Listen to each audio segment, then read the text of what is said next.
Those habits are what's helping me get through life and actually live my life happily and peaceful like I wanted. It is simple, but it's not always easy to do.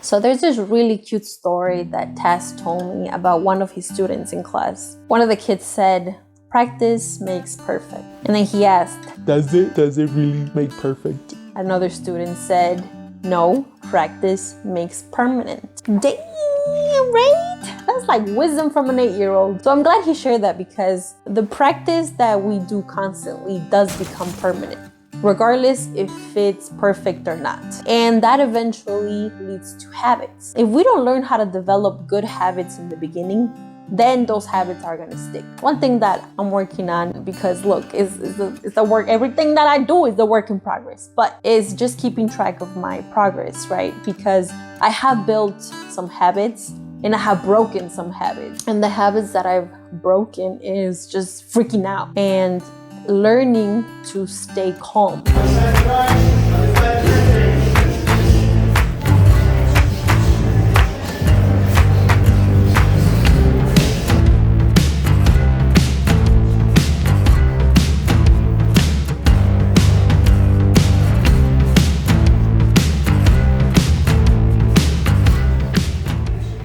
One of the last videos that I posted was when I sparred in 2016. That was the first time I sparred. And I was freaking the fuck out.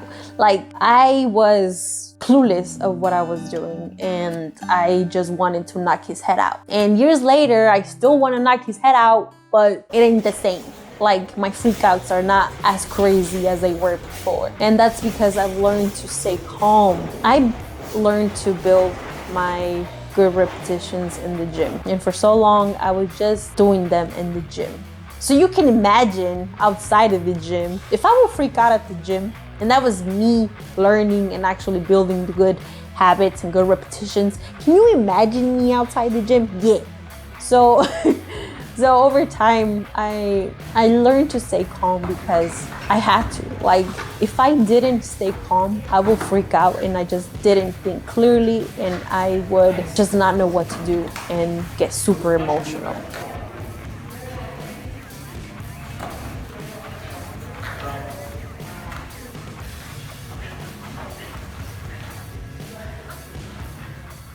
Another habit is that I started becoming more self-aware. So this is based on one of the concepts that we talk about at the gym, and is know yourself, know your opponent, know your environment. So with knowing myself is literally learning to know who I am as a fighter. And that takes a shit ton of work. Like, that takes so much work because I actually have to pay attention to myself. Mentally, emotionally, physically. You know, one of the things that have helped me, honestly, is that I record myself, right? I either record myself speak or record myself train. So that allows me to go back to how I used to be and the things that I've learned to do and the things that I've actually overcome and my progress. And I'm the type of person that if I don't look at my progress, then I feel like I'm not doing good enough.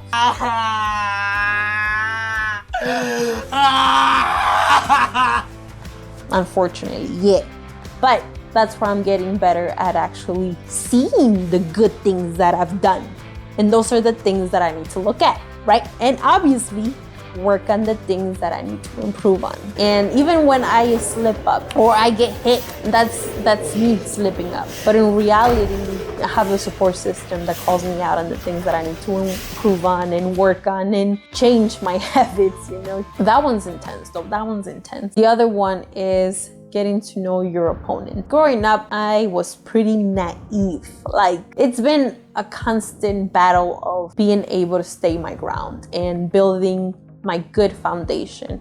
But my biggest struggle had been to trust anybody. Unfortunately, I had a lot of trauma growing up. What resulted from that trauma was that I trusted too much, and I trusted the wrong people on top of that. So I let myself get manipulated way too often. So with that is that I learned to see the type of people that I'm talking to and see what they're about and actually pay attention to their actions. And that's why when we're in the gym, we learn about our opponent just based on what they do, their mannerisms, how they move, if they react on something. This is us learning about our opponent. We don't need to know them personally. All we gotta do is learn from them as we're fighting. And the last one is the environment. So that one, as simple as it sounds, it is simple, but it's not always easy to do. And I'm saying because I've put myself in environments that I'm not comfortable in, but because I've lived it and I have learned my good